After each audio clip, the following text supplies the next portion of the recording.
What's happening? This is the Great Matter Poet. You're watching Truth Behind Bars with Heritage Hip Hop. Letter to his wife. I know his voice makes you tremble by the way it vibrates against my window. I never pictured you as a shadow, more like a goddess that stands tall and shines bright. You shimmer when you shine, blinding in the sunlight, but he brings shadows over you. He casts clouds dark enough to tear away all the sunshine from your eyes. He stole heaven. Why do you choose to live in hell? This ghetto cell wouldn't stand tall if he ain't Cell, barely standing on his own 2 feet, but he's a man still? Why do you choose to live in hell?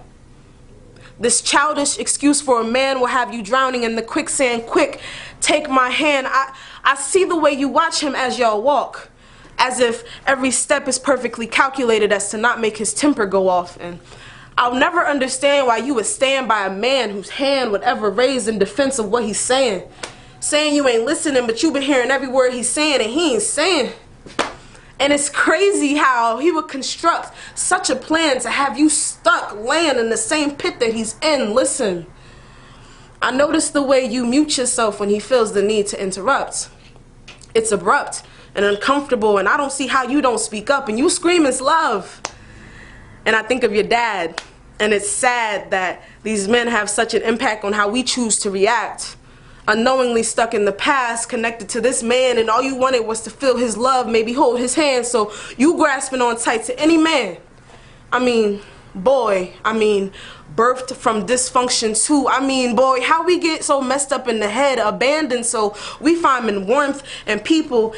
We finding warmth in people in beds and calling it love, but it takes more than a pumping chest to be considered my blood. I want real love, which is why I'll never understand why his behavior is something you just hit with a shrug.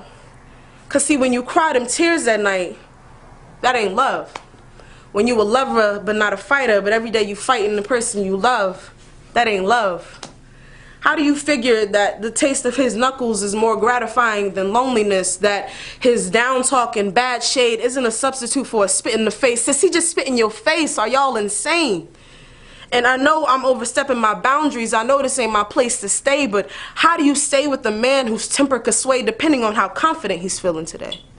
A lost boy filled with insecurity, trauma from his pain might have you going insane. It might already be too late, but I write this as a request, begging you to get away.